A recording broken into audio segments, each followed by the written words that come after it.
Welcome back to the Meddling Kids Podcast, your groovy review of Scooby-Doo.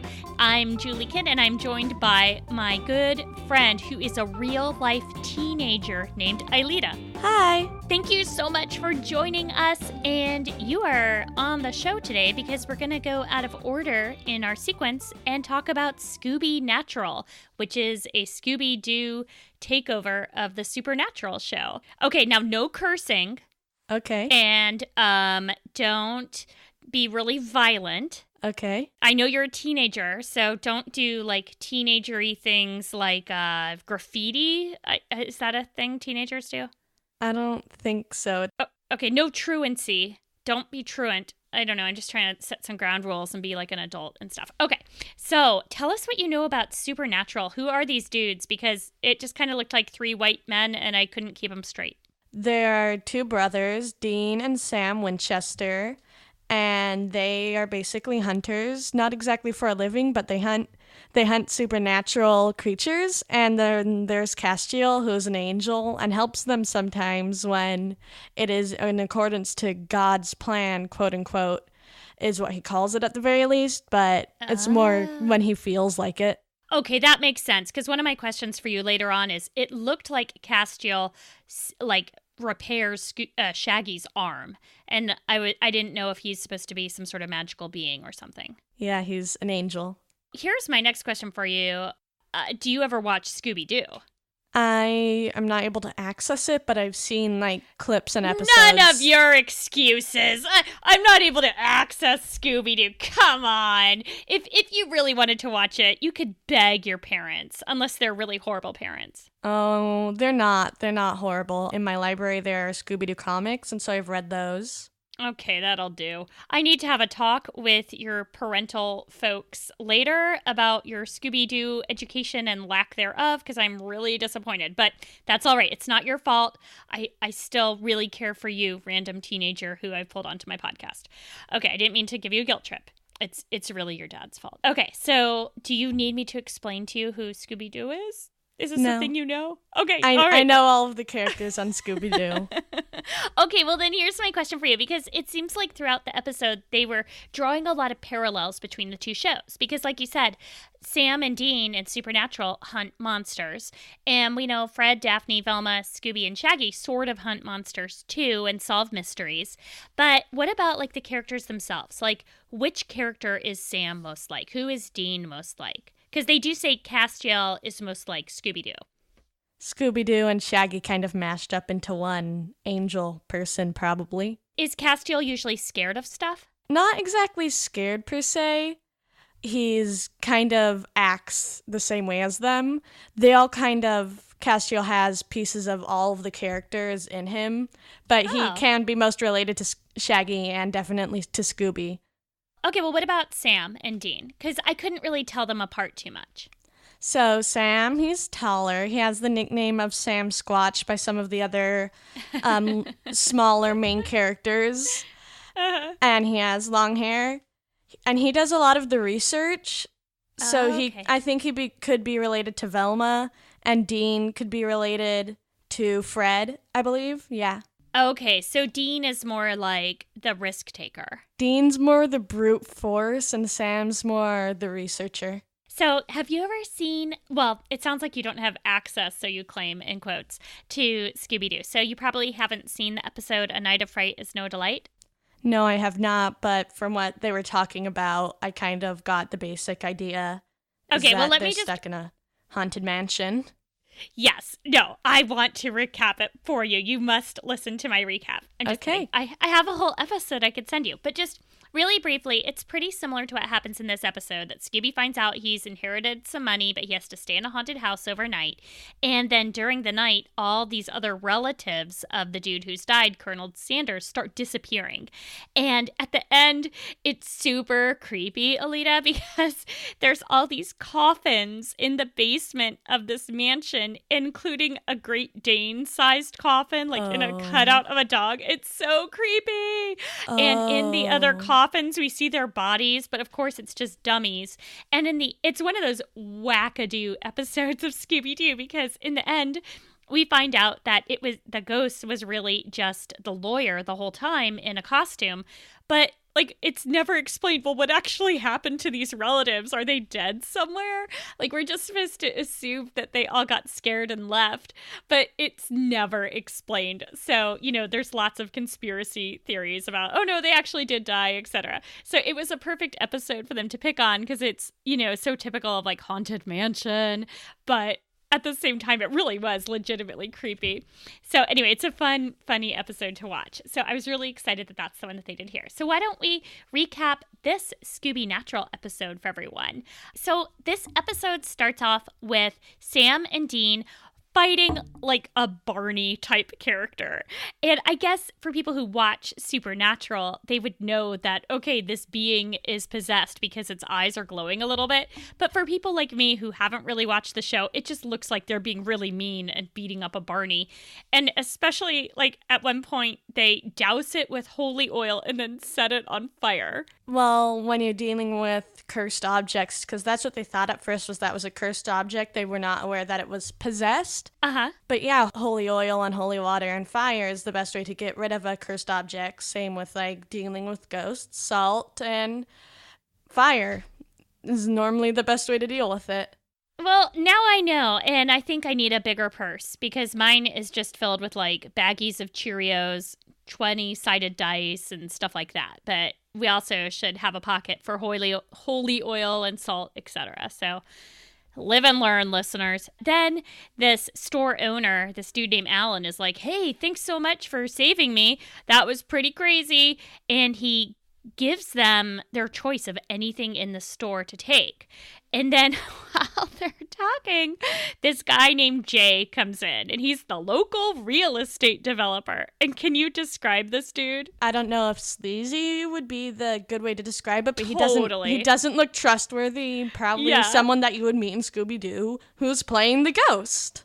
Right, exactly. I mean, it was so funny because normally in TV shows, they try to be, at least modern TV shows, they try to be a little subtle about who the villain is. I love that they did this, that they made the real estate developer so skeezy and like his costuming and his eyebrows and everything. It's like, wow, that guy looks like a villain. And of course he ends up to be the villain. So I love that. And that was one of the cool things about Scooby-Doo, watching it when I was a kid, was like, it's really comfortable because you can watch it and you know ahead of time pretty much like who the bad guy's going to be, and you know there's a happy ending. So it's not like very disturbing, even though it's a little scary.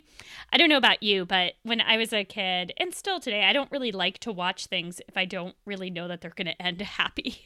Yeah. That's always a big thing. Whenever you're watching or reading something really suspenseful and like your friend recommends it, yeah, I've seen it. It's a really great thing. And then you say to your friend, is it going to end well? And your friend just smiles at you and says, I don't know, all annoying, like, because they do know it's going to happen, but they just say they don't. Yes, exactly. That happened to me. Have you seen the movie Heathers? No, I haven't. I believe I am never allowed to see it, but I found out about it by listening to some of the music online, and I like some of the music from the musical, and I know the plot line, but I don't think I'm going to be allowed to watch it until I turn 18.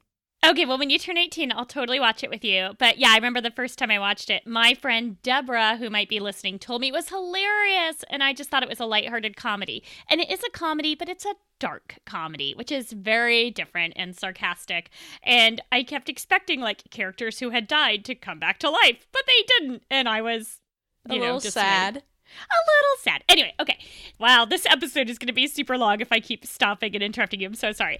Okay, not a problem. So, and they go back to their house and they hook up the TV and the screen starts glowing, and the brothers, were their names Sam and Dean, they like Sam and Dean. They get sucked into the television. And then next thing they know, they're cartoons. And they have a really funny reaction where Dean slaps Sam, which is kind of predictable. That's how they act a lot. Okay, that's what I wanted to know, because I thought that was hilarious, because first of all, I like slapstick comedy because I'm a child, but also, like, I liked how the handprint stayed in the other dude's face, like, for a while, the way cartoons do. So is that slapstick stuff something that happens in the show usually? Sort of. It's not really a cartoon, so it's not really that much slapstick, But there is kind of funny things where Dean thinks that when the first time Dean meets Castiel, he thinks that Castiel is bad. And so he tries to, get rid of Castiel, and it doesn't really work the way he expects it to. And Castiel's just total monotone, and the way he talks, because he's an emotionally stunted angel who doesn't know how to deal with humanity very much. Okay. And so just the way he acts whenever anything happens is very funny. Awesome. I like it. It's like just someone who needs some socialization. He needs to go to the angel park more, like dogs need to go to the dog park. Okay, so they find their really sick car. And I mean sick in like the cool way you teens use it. Yeah. It's Dean's baby. It's his everything, and eventually baby. That's the name of the Impala. It's been with them forever and ever and ever. It was their dad's car. Now it's their car. They're probably going to pass it on to their kids. It's very important. It's their life. So it's another theme, too, that's really similar with the Scooby Gang and the Mystery Machine, which even when they travel all around the world, they bring the Mystery Machine with them. And it's always almost like a silent but central character. Yes, definitely. See, we are totally going to get our PhDs in Scooby studies. That's what I'm saying. Okay, so they drive to a malt shop and they see the Scooby Gang in there. And Dean, I think, is the one who just kind of starts freaking out. He's really excited. Or is it Sam? It's Dean. Sam acts more cool, although eventually it turns out that he likes Scooby-Doo just as much as Dean does. But Dean's like a diehard Scooby-Doo fan. Wherever he would go, when he was on the road, in the hotels and everything, Scooby-Doo would always be there. It was like his constant that kept him in a kind of relatively normal. It's not really normal when he's like learning to be a hunter from a young age, but that just was one of the things that helped him with his childhood. Okay, so that all fits in and makes a lot of sense. And then they see them, they see the Scooby Gang looking at the newspaper announcing that, Scooby's gonna be inheriting some money potentially. And Sam and Dean just kind of join up with them to come along for the fun adventure. They're thinking, oh yeah, we've seen this episode before. We know exactly what happens. This will be super easy. We just sidle along and watch the fun. But then that night, someone's actually brutally murdered instead of like the first body just disappearing. Cosgood Creeps is like stabbed in his bed and there's blood everywhere and it's disgusting. And Fred is like, great, murder, woohoo! And that Dean at that point doesn't seem to like Fred at all. And he also has a crush on Daphne pretty bad. If you had seen the television show, he's definitely thinks he's a ladies' man at the very least. So he's always trying to get the girl. Doesn't always really work out. Most of the time, the girl's actually a demon that wants to kill him. So, pros and cons. That'll happen. It definitely, the wanting Daphne thing was definitely a theme. It was pretty hilarious because he kept flirting with her like the entire time, and she is totally oblivious. Like, he's like, hey, you want to go look for clues? And she's like, sure, it'll be you, me, and Fred. That's basically how it went. The Winchesters are starting to realize, oh, man, this guy's actually, like, legit dead. This isn't the kind of mysteries that Scooby-Doo normally faces, because usually there's a human inside every single monster, or, like, a robotic kind of guy or something. And no one ever dies or anything that we know of. That we know of, unless it's off-screen. There's been a couple. And then they see the ghost, and it looks all, like, translucent. And what's really funny is Shaggy goes, phantom, and his normal thing is ghost. So I thought that was kind of funny. Cool. And I find the funny part is when Castiel just like stares at the ghost and remarks that it's a very strange outfit for a ghost to be wearing before Shaggy and Scooby pull him away. And Castiel's just like waves his hand through the ghost, like totally clueless. Yeah, we forgot to tell everyone. So Castiel shows up too all of a sudden because he got sucked into the TV also. The group decides to split up to investigate, which is another common theme that always happens. Fred's always like, let's split up. I'll go with the girls. And Shaggy and Scooby can go over here. And I love how Sam and Dean are like, that is dumb. Why would you do that? Sam and Velma go hang out. And they're kind of like a couple of, I mean, not a couple, like a romantic couple, but they're kind of like a team of two for the rest of the episode. And Sam's trying to tell Velma that the supernatural stuff is actually real, that this is a real ghost that they're fighting. And Velma is just like, no, you have no idea what you're talking about. They're complete opposites.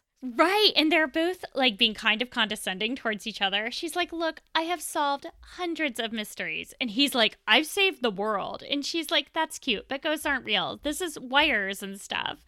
And then they find a toy box covered in ectoplasm. And Velma thinks it's suspicious because it's not dusty and everything else in the attic is dusty. And he's like, no, it's suspicious because there's ectoplasm. And then toys start flying at them, and Velma's just chalking it up to, oh, it's just Christmas lights and fishing wire. Probably isn't physically possible to do some of that stuff. And that's what happens in Scooby-Doo. Like, some crazy phantom will be chasing them all around and, like, nearly killing them. And then later they're like, it was a balloon. And everyone's like, oh, that makes perfect sense. Oh, so then the others are getting chased around by the ghost.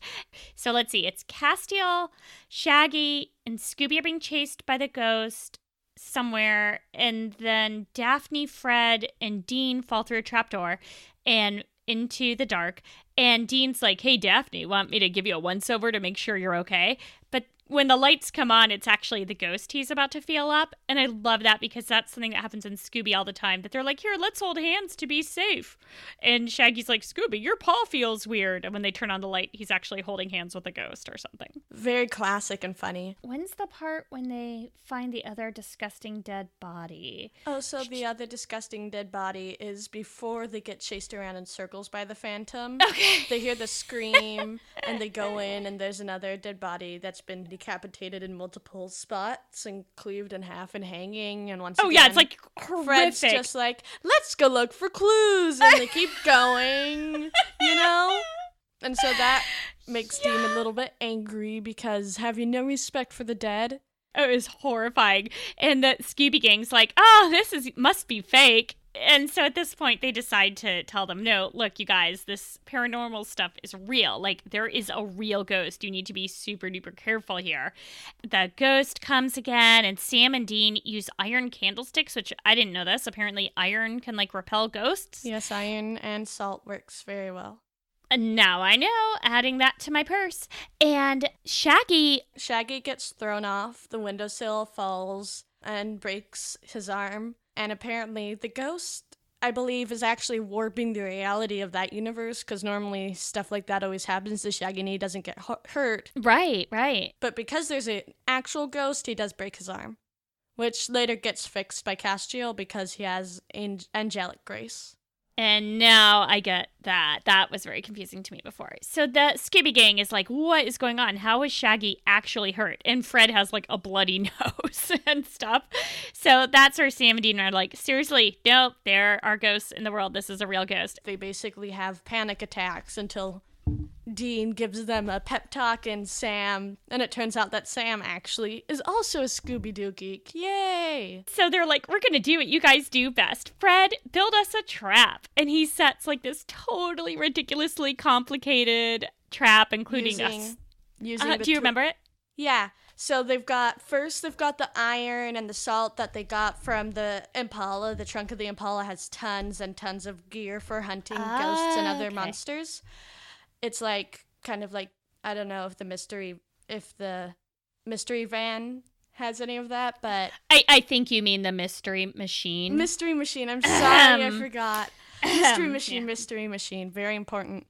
But iron, tripwire, which the ghost can touch, he'll run into it, and then that'll trigger the bag of coconuts up top to fall, which the ghost will... Bag of coconuts, of course. Which, of course, pass through the ghost. Because it's a ghost. Oh, right. Should I use lead balls or something? Which will push the ghost into the soap, the soap will make him go really fast, eventually get trapped in this washing machine. Which is how the ghost in the original episode got caught. Into the washing machine will close, and lead will be around it, but of course it doesn't work because the coconuts fall through the ghost, and Shaggy, Scooby, and Castiel, who play bait, Castiel basically just joining Scooby and Shaggy. Right. Trip on the coconuts, go through the soap into the washing machine, and Sam's all confused, like, how come the trap didn't work? And Dean says, oh, Fred's traps never work. And then they get hold of the ghost another way, using Plan B through the trap door. And what was Plan B? Yeah. Plan B was using the trap door And the ghost falls down, and Dean and Sam are down at the bottom and find out that the ghost is from their world, who is a little kid that had possessed a pocket knife. Eventually, they catch him in with this circle of salt, and the kid is pretty creepy. But I like how they're like, "Oh yeah, creepy ghost kid. You get used to it. It's pretty creepy." But the Scooby Gang isn't seeing this, right? It's just Castiel and Sam and Dean who are actually talking to the real ghost. The Scooby Gang are upstairs still, I believe. Yeah, and having their existential crises. Yeah. And panic attacks. And so this boy is like, yeah, I died when I was a kid, and my soul got tied to this pocket knife that my dad gave me. And Jay, that really evil real estate developer, puts the knife in different stuff, like that stuffed dinosaur, and then I do bad things. And the television. And the television, exactly. And so they're like, look, kid, if you help us get back to the real world, we'll help you go to heaven, basically. And the bad men will be gone. And we'll take care of that bad man, i.e. Jay, the evil real estate developer, the skeezy dude. So they go back upstairs, and they make a deal with the ghost kid to, like, help them convince the Scooby Gang that there really aren't ghosts. Can't leave the Scooby Gang like that. They need to keep on solving mysteries like they always do. Right, like Fred is like, my whole life is meaningless. Why have I been chasing random weird real estate developers when I could have been fighting Draculas and werewolves? And Daphne is like, does this mean there's heaven? Does this mean there's hell? And Shaggy and Scooby are like, we told you so. We've been saying this the whole time. You never listened to us. And they're all not very happy. So the Sam and Dean are like, okay, guys, we were wrong. It isn't a ghost. It was just fishing wire. And why don't we take the mask off this dude? And they take the mask off the ghost, and it looks like Cosgood Creeps, who was brutally murdered earlier. But it's just the ghost pretending he's Cosgood Creeps to help the Scooby Gang feel better. And then I think that's pretty much it before they go back. I think the one who really... Oh, Dean makes one last go for kissing Velma, and she's just like, la la la. And then Velma grabs Sam and kisses him quite passionately. She's obsessed with his shoulders. She makes references to it. She always, like, references him, you and your big shoulders, the entire episode. Yeah, and I like her cute little blush. And he's like, oh, I should have known Velma was good to go. It's always the quiet ones. And, of course, everyone knows Velma's the best. So anyway, then the kid and Castiel and Sam and Dean all go back to the live action world. Here's what I didn't understand. Why did they have to destroy their TV? Couldn't they just take the pocket knife out of the back of it? Because it looked like They're Jay rather just stupid. Honestly, they have no common sense whatsoever. I mean, it was dramatic. Like Sam, it's very dramatic. It's helpful. But, I mean, it probably would have had to been destroyed, but they could have, like, used a magnet, although the blowtorch does work best. But, like, some of the things they do, like, their guns get lost so many times, they should just, like, strap it to a bungee cord or something so that they don't lose it. That's actually referenced in one episode. And, like, other things that they just don't use common sense. Like, Sam thinks the only way to defeat Lucifer is to drink demon blood, which is not going to be the best option in the long run. Yeah, it seems like there's got to be some different courses of action you'd try first. Don't trust a demon who's trying to get you addicted to demon blood. That's not a good idea. But, yes, words of wisdom. So they go back to the pawn shop, and they find Alan, who's the owner of the pawn shop. He's the nice guy, about to give sign the store over to Jay. Jay's about to buy it from him real cheap. But they confront him, and they're like, no, Jay was using this ghost to scare away people so he could buy their property real cheap. But, of course, that's not really something you can explain to police, because police would be like, what are you talking about? Ghosts aren't real. But they also found out that he hadn't been paying his taxes, so he got arrested for that. Jay says, I would have gotten away with it if it weren't for you meddling kids, which I love. Yay. And then Dean says, Scooby-Doo. Like Scooby does. And he also has an ascot. Oh, yeah. He thinks ascots are cool. At the beginning, one of the reasons he doesn't like Fred is because he wears an ascot and it's quote-unquote stupid. But at the end, Dean's just like, yeah, ascots are cool. What do you think about it? And Castiel and Sam just kind of put him down with that and the Scooby-Doo thing. Yeah, I think a lot of dudes don't like Fred because, first of all, Fred's always breaking and entering, but also he's just so much to live up to. Like, he's handsome and charming, and Daphne loves him, blah, blah, blah, blah, blah. And he gets away with, breaking and entering, and it's just a lot to live up to. Okay, here's another quick question for you. How do you think Scooby talks? Because I have a theory that maybe he's a human trapped inside a dog's body. I feel like he would have alerted them to that. Good point. And he talks, I don't know why he lists everything with an R retro and everything, even though sometimes he doesn't. I think he's a talking dog to add comedic relief and just kind of be funny, because that's something they need to have in a cartoon. It'd be a lot more dull if they didn't have a talking dog. Good point. If just Shaggy was the scared guy and he didn't have his buddy with him, then it would just be a bunch of bullies picking on Shaggy. It would be a lot less interesting. They need, something to pop it out in Scooby-Doo, which is what it's named after. Scooby-Doo's the most important character. They might not know Fred, Daphne, Shaggy, Velma, but people know Scooby-Doo. He's the talking dog. He's famous. That's interesting you say that, because in this episode, Scooby-Doo played a relatively small role compared to what he does in the usual episodes. And it's because, kind of like Sam and Dean took on that silly character a bit. Castiel. And Castiel, yeah. Castiel is their talking dog, or, without his powers, a baby in the trench coat. Oh, that's so cute. Okay. And then he gets his feelings hurt. Oh, so before we part for today, is there anything else you'd like to share with our audience or say now that you've got this platform to the world? No pressure. 42. All right. Sounds good. She knows the meaning of life, folks. This is a smart teen we've got here. Well, I just want to thank you so much for joining us today. And I want to thank all our listeners and our families who support us in these ridiculous podcasts that we do. And thanks to Dave Seste for the use of the song Night Surfing, our theme song. And also, if you want to give us feedback on this or talk about any of the things we've raised here and share pics and silly recipes, join the Meddling Kids podcast and Scooby-Doo discussion group on Facebook, moderated by my bestie, Tiff. Thanks so much, Tiff. And just remember, kids, next time you're hitting on a cartoon character, you would have gotten away with it if it weren't for us meddling kids.